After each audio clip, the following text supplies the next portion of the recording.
Perp DEXes are now processing over $1 trillion in volume every month. Hyperliquid has grown so fast that it's handling more than 10% of Binance's volume, which is kind of insane for a DeFi protocol. But 4 serious challengers are now attacking Hyperliquid's dominance with radically different strategies: institutional-grade liquidity, zero fees, celebrity power, and die-hard decentralization. So today, we're comparing all 5 to show you what you're actually choosing between. My name is Guy. Stay tuned.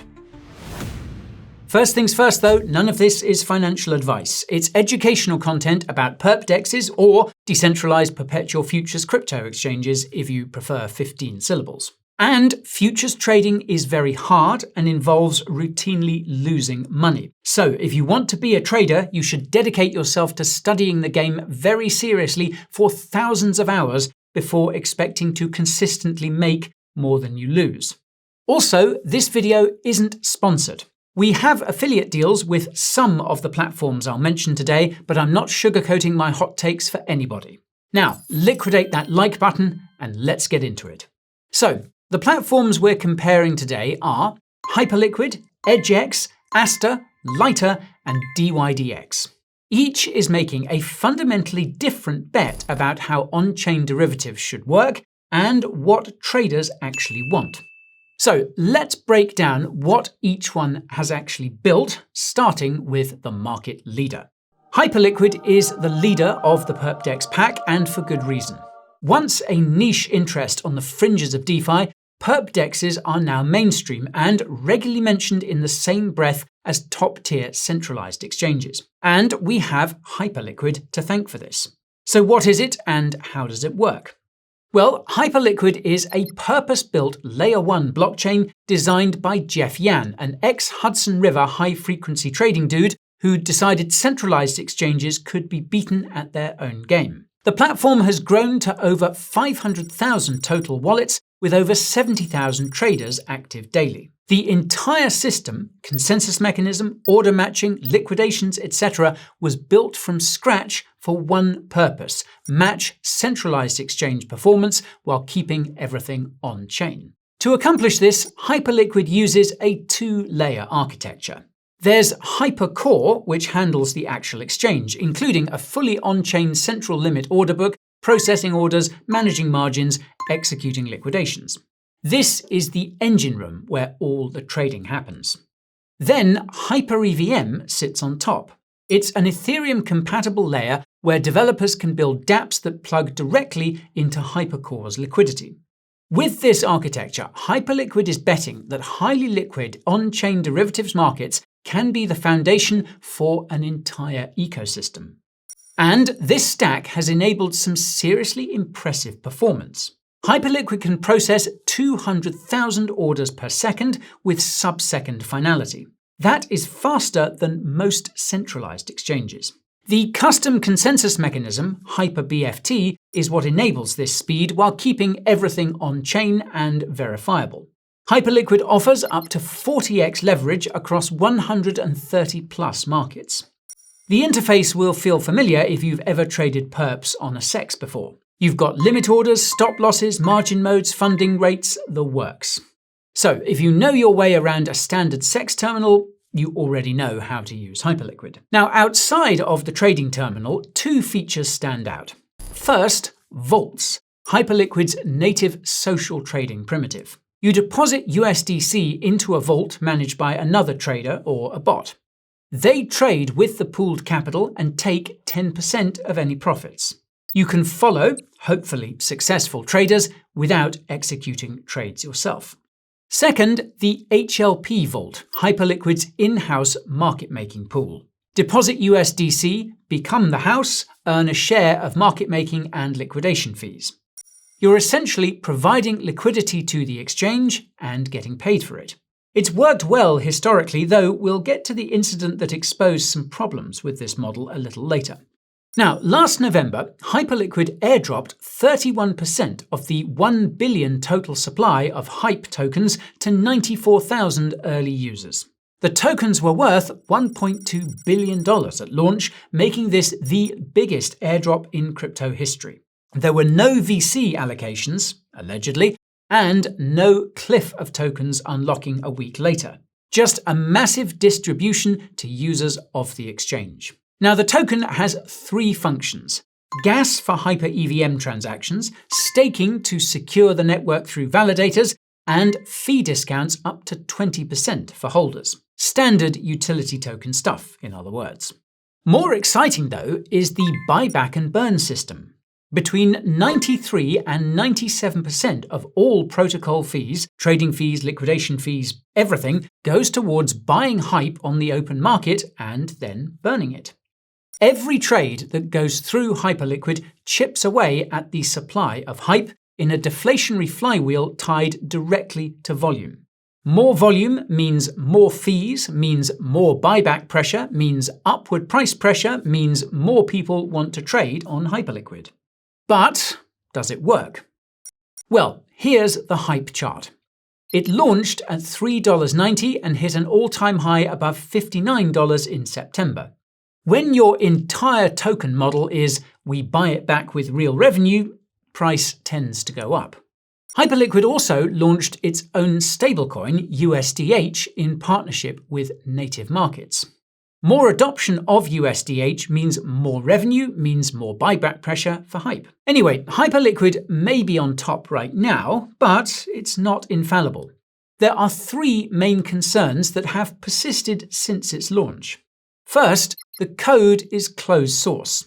You can verify what happens on chain, but you can't audit the core logic that makes it all work. The team says they'll open source, quote, when it's secure to do so. Until then, you're trusting their competence and intentions. For a platform handling hundreds of billions in volume, that's a lot of trust. Second, the validator set is permissioned and more than 80% of staked hype is controlled by foundation nodes. This means that the top Perp DEX is not actually decentralized in any meaningful sense. The team could shut down the entire network tomorrow if they wanted to. And that brings us to the third and arguably biggest concern. You don't have to wonder what if the Hyperliquid team flips their kill switch one day. They've done it twice this year already. Back in January, a whale exploited Hyperliquid's margin system, forcing a $4 million loss onto HLP Vault depositors. The team's response was an emergency network upgrade to retroactively change margin rules. In other words, they just rolled back the chain. Then, in March, an attacker manipulated a price oracle. The team responded by, quote, activating the oracle override mechanism to manually fix the price. They changed the price feed to what they decided it should be. Now, this is very peculiar behavior for a DEX, which, let's face it, is a pretty generous way to describe Hyperliquid. It's a high-performance trading platform with blockchain verification controlled by a small team who can override anything when they need to. It works brilliantly until it doesn't. And when it doesn't, there's no recourse beyond hoping the team makes the right call. They've made the right call so far, but the fact that they can make the call at all should tell you something about what you're actually using. But despite these concerns, Hyperliquid is still the most popular Perp DEX around today. If you want to find out why that is, then why not try it out for yourself? You can get a 4% trading fee discount only when you sign up with this QR code or the link in the description. Okay, let's move on. Now, if Hyperliquid is a centralized platform pretending to be decentralized, our next Perp DEX isn't pretending at all. EdgeX is what happens when serious institutional capital decides to build a DEX. EdgeX was incubated by Amber Group, a global digital asset firm managing billions. The team came from Morgan Stanley, Goldman Sachs, and Bybit, and the entire product is designed to look, feel, and perform like a centralized exchange, specifically to onboard that user base. There's no decentralization theater, just professional infrastructure for people who want to trade. They're betting that there is a market for people who want to trade on-chain, but without dealing with all the clunky parts like gas fees and seed phrases.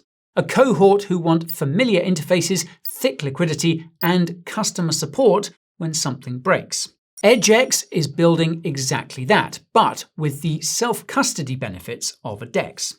You should also know that EdgeX is in the middle of a massive architectural change right now. The old version was an Ethereum L2 built on Starkware's StarkX ZK rollup. This delivered 200,000 orders per second while also inheriting Ethereum's security. Now, this has worked well. At the time of making this video, EdgeX is doing $141 billion in monthly volume and $477 million annualized revenue, all without even having a token. So, what is the new version then? Well, EdgeX is leaving StarkX and launching its own high-performance L2, the EdgeX chain. The new chain will become the foundation not only for the Perp DEX, but also a new proprietary spot order book DEX and a native token launch, all happening simultaneously. It's ambitious and an enormous execution risk. But if it works, they control their entire stack without dependency on Starkware or anyone else. Now, EdgeX's core product is centralized exchange like Perps with up to 100x leverage. But there are 3 features differentiating it from competitors. First, MPC wallets via Privy integration. Users create a self-custody wallet using just email or social login. So, no more seed phrases to write down and lose. This removes arguably the biggest friction point for SEX users considering DeFi. You get actual self-custody, you control the keys, not EdgeX, without the terror of losing a 12-word phrase and watching your life savings vanish forever. Second, professionally provided liquidity from Amber Group. This is a huge advantage over other DEXs depending on organic liquidity from retail liquidity providers hoping to earn yields.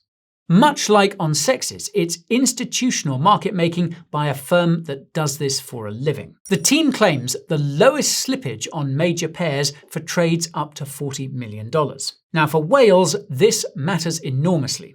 You're not moving the market against yourself when you open a position. Sounds like a happy problem to have to me, but then thin liquidity is a deal breaker for big market participants. It's one of the reasons why institutions typically trade on centralized venues exclusively. A third noteworthy feature is also liquidity related. EdgeX has an open source SDK called EdgeFlow that lets other apps use EdgeX as their liquidity backend. It's already integrated by Aave.ai, not to be confused with Aave, which claims around 10 million users, and the Perp aggregator Crystal. Now, as for the Perp DEX itself, EdgeX has taken a mobile-first approach to design. And, like Hyperliquid, the UX will feel familiar to SEX users. There's no relearning trading interfaces, no figuring out which buttons do what. You already know how to use it. But what about a token? Well, for a while, EdgeX was the tokenless giant of Perp DEXes, printing hundreds of millions in annualized revenue with no native crypto asset. That is changing soon though, as a token launch is slated to follow the launch of the EdgeX chain and the new spot DEX. This will be both the native token and the flagship listing. According to the team, the token distribution will break down into 3 buckets. 25% goes to community airdrops with no vesting for early users. Another 25% to core team and backers, but with a 2-year cliff followed by a 2-year linear vesting. That's a decent signal that the team can't dump immediately. And the remaining 50% goes to the foundation and incentives. Like Hype and many other cryptos, the token is supposed to accrue value via a buyback model. The difference here, though, is that EdgeX is pre-funding the buyback. They say 100% of pre-launch transaction fee profits will be committed to buying the token. Given the massive revenue EdgeX has been generating, this suggests the token is going to launch with a 9-figure war chest dedicated to buying itself. They've been banking protocol revenue for a year just to launch with a loaded gun pointed at the sell side. Now, we see 2 main risks with this exchange. First, execution complexity. Launching an L2, spot DEX and token simultaneously while maintaining the existing Perp platform is extremely ambitious, perhaps implausibly so. These are 3 separate products that each need to work perfectly. One failure would cascade into others. If the L2 has issues, the token launch suffers. If the spot DEX doesn't work, liquidity fragments. If the Perps platform goes down during the transition, users leave. So the team has to nail all three simultaneously. Suffice to say, if any one of the launches flop, it's not going to do wonders for the token's price. Second, entity-level centralization. The entire operation, team, critical market making, liquidity, infrastructure, it's all centralized around Amber Group. If, for whatever reason, Amber implodes or gets whacked by regulators, EdgeX goes with it. There is no decentralized fallback, and Amber Group is not going to use its dying breath to authorize some Telegram group to do a community takeover. This is a company running a trading platform with blockchain settlement. Now, of course, the same is true for basically every centralized exchange, so these risks are not exactly front-page news. And for institutional capital and centralized exchange users wanting an on-ramp to self-custody, that centralization may be a feature, not a bug. You're getting professional operation, reliable liquidity, and customer support. The people running this aren't anonymous devs who might pull a Satoshi and ghost you. They're a known entity with billions under management and reputational skin in the game. For a certain type of trader, that's exactly what they want. And this applies to us too. EdgeX happens to be the DEX we use the most here at Coin Bureau HQ. And if you'd like to try it out for yourself, good news. We spoke with the team and secured an exclusive sign-up deal just for our viewers. So you can get a 10% fee discount for life and a 1.1x point multiplier to boost your airdrop allocation. If you want in, you can get these benefits for free by signing up via this QR code or the link in the description below. Now, if EdgeX is betting on institutional professionalism, the next platform is betting on something completely different: celebrity endorsement and pure, uncut hype. ASTER is a pure narrative play. Founders undisclosed. Publicly backed by Yeezy Labs, the $10 billion family office of Binance co-founders CZ and Yihei.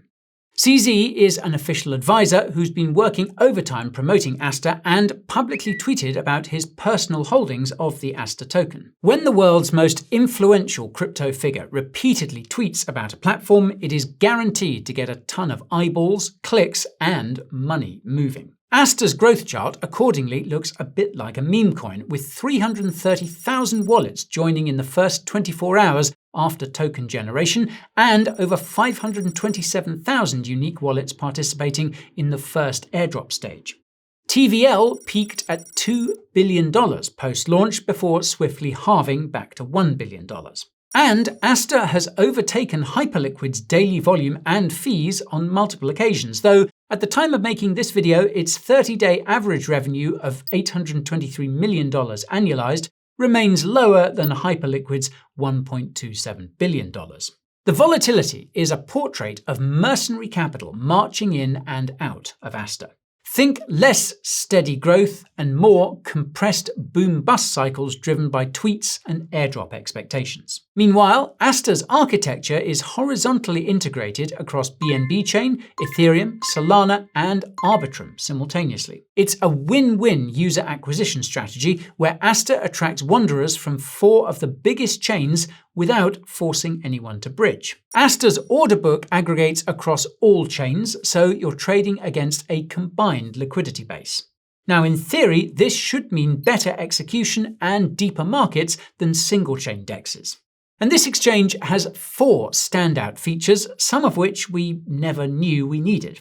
Firstly, 1001x leverage.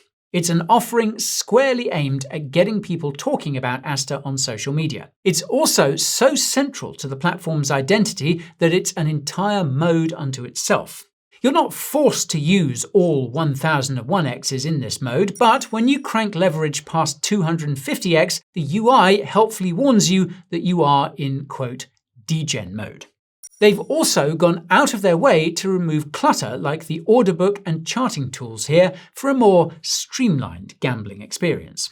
On the bright side, though, you're still protected by ASTER's MEV-proof orders, which is a real plus. The next noteworthy feature is 24/7 stock perpetuals. ASTER offers perpetual trading on US equities like Apple and Tesla settled in USDT with up to 50x leverage. This is a genuine competitive advantage over rivals like Hyperliquid, which don't offer stock perps yet. Now, hidden orders are another ASTER exclusive and reportedly implemented at CZ's request. Large traders can place limit orders that are invisible on the public order book, protecting against front-running and stop hunting. For large traders, this really matters. For everyone else, it means you can't see the full market depth. Our fourth standout feature is yield-bearing collateral. ASTER allows you to post liquid staking derivatives or yield-bearing stables as margin. So, your collateral continues earning yield while backing a leveraged trade. The capital efficiency here is genuinely impressive, almost as much so as the compounding risk when things go wrong.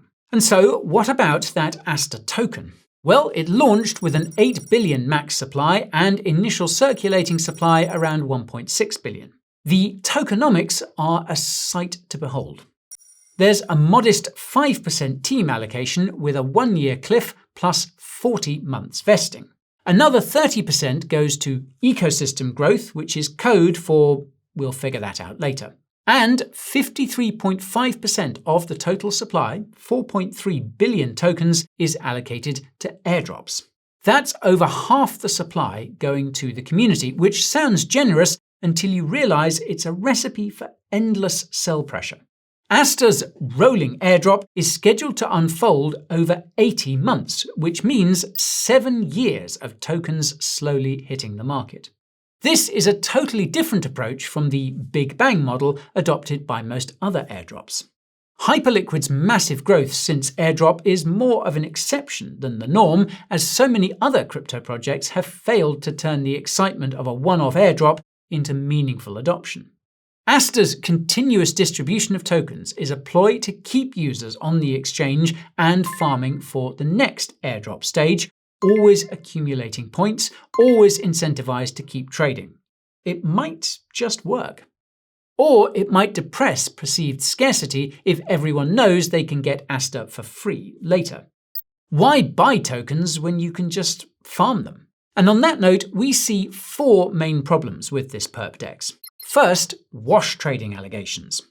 ASTER's metrics are enormous, sometimes $13 billion plus in 24-hour volume. Can airdrop farming alone account for the eye-watering numbers that conveniently place ASTER just ahead of Hyperliquid during periods of intense marketing? DeFi Llama asked ASTER to provide the low-level order book data needed to verify whether or not its volume was real. When ASTER refused to do so, it was delisted by DeFi Llama, causing the exchange to disappear from the top of the DEX volume rankings. Weeks later, though, ASTER was relisted, but with large gaps in the historical data and still no explanation about the authenticity of its metrics. The next problem facing ASTER is hype dependency. Movements in TVL and volume visibly correlate to CZ's tweets. When CZ tweets about ASTER, TVL spikes. When he goes quiet, it drops.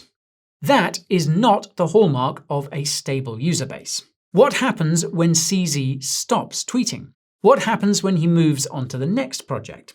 ASTER's success being so reliant on one person's promotional efforts is not all that encouraging for the long term. Then there's the matter of the never-ending airdrop. The market knows that 54 million tokens are going to enter circulation every month for the next 7 years. That is permanent downward pressure on price baked into the tokenomics. The only way price goes up is if demand increases faster than supply. With mercenary capital farming airdrops, that's a questionable bet. Now, a fourth concern about ASTER is the multi-chain security nightmare. Cross-chain bridges are the soft underbelly of DeFi, where hundreds of millions are routinely drained by hackers. With ASTER operating across 4 blockchains, anyone looking for an attack surface will be spoilt for choice. Multi-chain deployment gives you more users, but it also gives attackers more ways in. Some critics call ASTER the, quote, Temu of Perp DEXes, a knockoff riding borrowed legitimacy. The metrics are a bit sus, and the massive airdrop allocation reads like desperation to keep users from forgetting about ASTER. But with CZ backing it and unique features like 24/7 stock perps and 1001x leverage, dismissing it entirely might be premature. If you want to long Tesla at 3 a.m. with 50x leverage while farming airdrop points and earning yields on liquid staking derivatives, ASTER literally built the platform for you. And if you're interested in using ASTER, yep, you guessed it, you can use this QR code or the link in the description to get some freakishly generous perks, namely a 20% fee rebate for life and some ASTER airdrop points. Now, if ASTER's betting on CZ's influence and multi-chain aggregation, the next platform is taking the opposite approach. Ethereum maximalism and attack everything Hyperliquid represents. Lighter is an Ethereum purist's answer to Hyperliquid, backed by top Silicon Valley VCs A16Z, Lightspeed, and Paradigm. According to founder Vladimir Novakowski, quote, "Being an L1 is a bug, not a feature. An L1 is just an Ethereum L2 without any of the security and verifiability parts." This is a not-so-subtle way of saying that Hyperliquid's custom blockchain is inferior to Ethereum. From his perspective, trading Ethereum's battle-tested security and massive validator set for a permissioned network controlled by a foundation is a downgrade, plain and simple. Now, Lighter is a custom ZK rollup, an app chain built on Ethereum. The goal is to inherit all of Ethereum's security and censorship resistance and none of its performance constraints. To do this, Lighter uses an off-chain order book for SEX-level speed, but uses custom ZK circuits to cryptographically prove all off-chain matching and liquidations were executed fairly.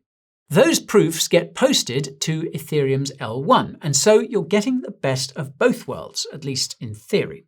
Lighter's user acquisition strategy is taking a blunt object to the competition, namely zero maker-taker fees for all retail traders. Yup, Lighter is free for you to use. You place an order, it fills, you pay nothing. For active traders doing volume, this adds up fast. They've also launched the LLP Vault, Lighter's market-making pool, analogous to Hyperliquid's HLP, where they've been offering superior, non-incentivized yields. Some reports have LLP offering 56% APY from real market making compared to HLP's 7% at the time. That's an 8-to-1 yield advantage. This triggered another great migration of mercenary capital and helped Lighter's LLP TVL swell to over $400 million, surpassing HLP's. It's a textbook vampire attack. Offer better yields and zero fees, drain the incumbents' liquidity providers. Hyperliquid built the market, proved the model works, and Lighter showed up offering better terms to poach their users. Now, Lighter's freemium strategy is also why it is generating zero revenue while processing over $270 billion in monthly volume. The volume to open interest ratio is around 27, suggesting most activity is users farming points for the future airdrop, not organic trading. They're hoping to generate revenue from institutional clients and HFT firms paying for high-speed premium API access. Retail trades for free, institutions pay for performance. It's a classic Web 2 model, loss leader for consumers while monetizing the enterprise tier. But it's completely unproven whether institutions will pay enough to subsidize all retail. Why would they pay Lighter for API access when they could just use EdgeX and get professionally provided liquidity from Amber Group? Or use Hyperliquid and get deeper liquidity and faster execution? Lighter assumes institutions value Ethereum security enough to pay premium prices. That might be true. Or they might just optimize for best execution and liquidity, in which case Hyperliquid and EdgeX could eat Lighter's lunch. Now, at the time of making this video, Lighter doesn't have a token, but since all trading activity is currently earning users points, a future launch is highly likely. Given the elite VC backing, A16Z, Paradigm, etc., a Lighter airdrop will probably be substantial. These firms need an exit, and this is likely to manifest as a token that gets distributed to users, then trades on secondary markets. Users are essentially working for free right now, providing liquidity and volume, betting on massive future rewards. Anyhow, we see 4 main risks facing Lighter. Firstly, the volume is plainly a points pump. $272 billion in volume with a high volume to open interest ratio and zero revenue indicates a whole lot of airdrop farming and not all that much organic trading activity. When the airdrop happens, that volume disappears overnight. You're left with whatever organic user base actually prefers Lighter for its features, which might be smaller than current metrics suggest. Second, there's questionable liquidity. A flash crash on Lighter's hype perp market saw a moderate-sized order cause a 100% price dislocation. This raised questions about whether Lighter's $400 million is actually LLP providing deep liquidity or if it's a mirage. If an order of that size can still blow through the book, the case for leaving Hyperliquid or EdgeX diminishes. Market makers providing liquidity are getting 56% APY, but if that liquidity isn't actually deep enough to absorb real trading, users are not going to stick around. The third risk is the unproven freemium model. The bet that institutions will pay enough to subsidize all retail is completely unproven in crypto. In Web 2, this works when you have massive consumer scale. So, for example, Gmail is free because enterprise Google Workspace pays the bills. But Lighter is competing for these alleged enterprise customers against platforms with better liquidity and proven track records. Why would an institution pay Lighter when they can get better execution elsewhere? The model assumes Ethereum security is worth a premium, and that's not guaranteed. Lastly, Lighter could become a sitting duck for hostile regulators. You don't get backed by A16Z and Paradigm and fly under the radar. As a high-profile US VC-backed platform, Lighter's a glowing target for regulators. And yes, I know the US president loves crypto now, but a future government could just as easily rug us and start whacking Perp DEXes the way Gary Gensler used to go after sexes. If Lighter gets hit with enforcement action, it's not like the team can just shut down and disappear. They have institutional investors who need exits, and that makes them vulnerable to regulatory pressure. The Ethereum maximalist pitch is compelling if you believe L1 security matters more than performance. But the zero-revenue points farming model suggests most current users are just farming the airdrop. When that ends, we'll see if anyone actually prefers trading on Lighter for its features or if they were just here for the free money. Now, Lighter's attacking Hyperliquid from an Ethereum purist position. But the final platform we're covering today took the pursuit of decentralization so seriously, they rebuilt their entire protocol from scratch, abandoned the Ethereum ecosystem entirely, and then discovered they might be banned from operating in their home market anyway. DYDX is the original Perp DEX. It was founded by former Coinbase engineer Antonio Giuliano, and its entire story is a painful, costly evolution in pursuit of ideological purity. DYDX was the long-time market leader for years, but it made a choice that tanked its adoption in pursuit of decentralization.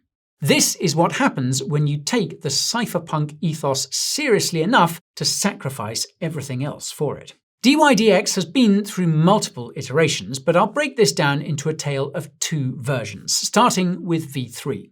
DYDX V3 was the market leader for years. It was an Ethereum L2 built on StarkX, processing massive volumes and printing money. Its main shortcoming was being a hybrid. The order book and matching engine were centralized, run off-chain by Giuliano's company, DYDX Trading Inc.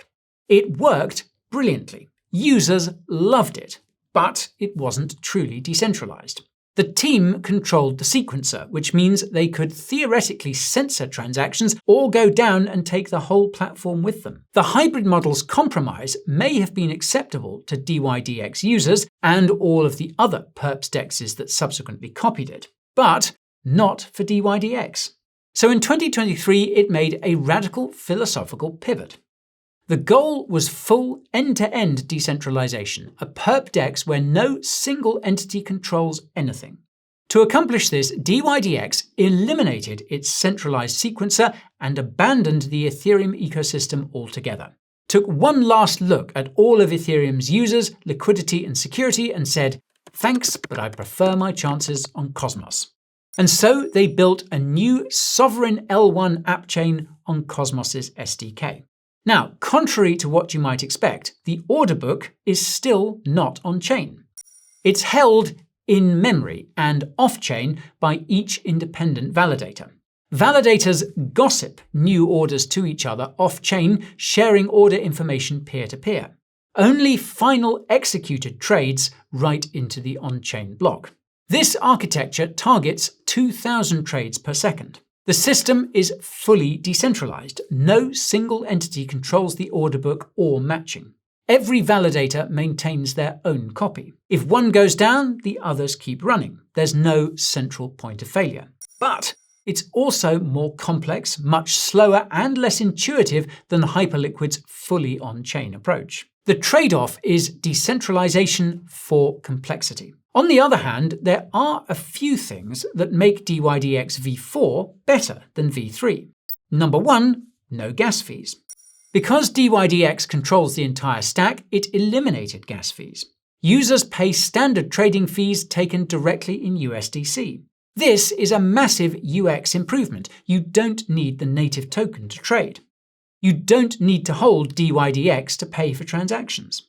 Everything's denominated in USDC, which is what traders actually want. Number two, the exchange is MEV resistant by design. V4 uses something called frequent batch auctions to group orders together, neutralizing front-running and sandwich attacks that plague other DEXs. And number three, IBC interoperability. As a Cosmos chain, it's natively connected to the entire Cosmos ecosystem, Osmosis, Cosmos Hub, all the app chains, via the inter-blockchain communication protocol.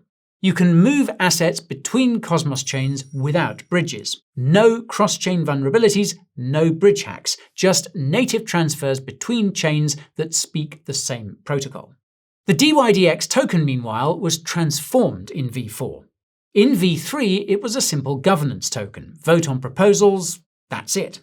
In v4, it's the native L1 staking token securing the entire app chain.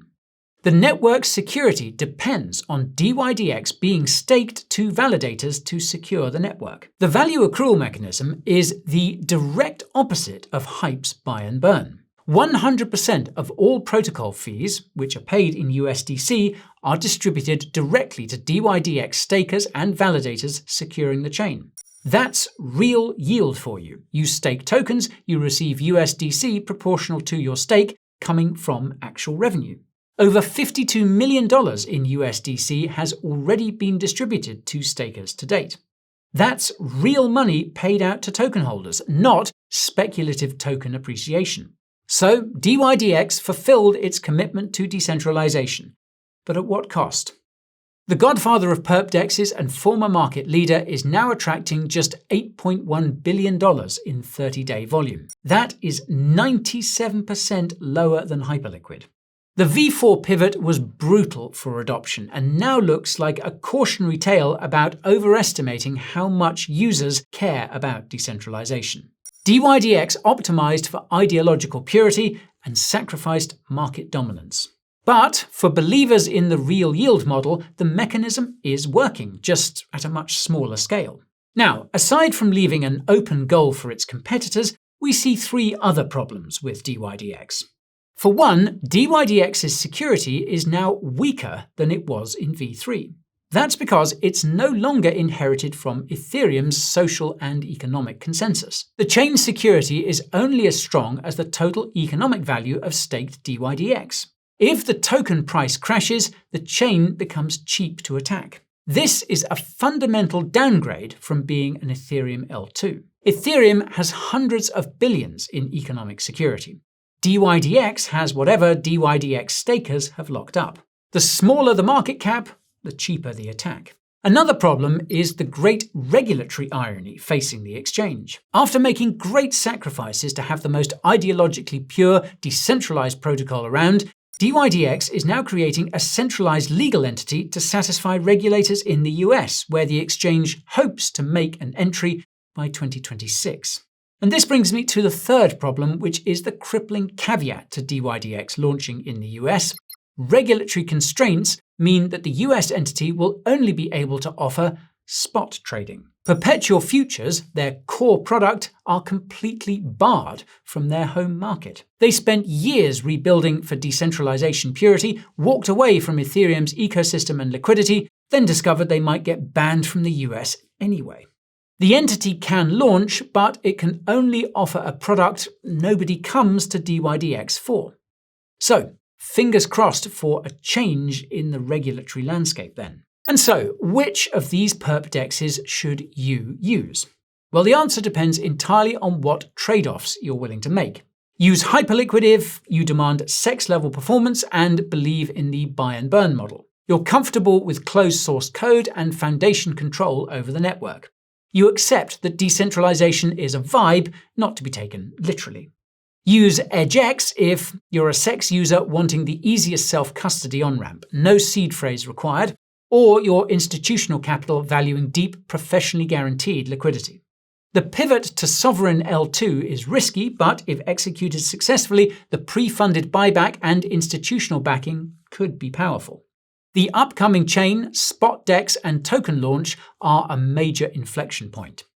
Everything depends on whether they nail the execution. Now, use ASTER if you're a degen narrative trader betting on CZ's influence.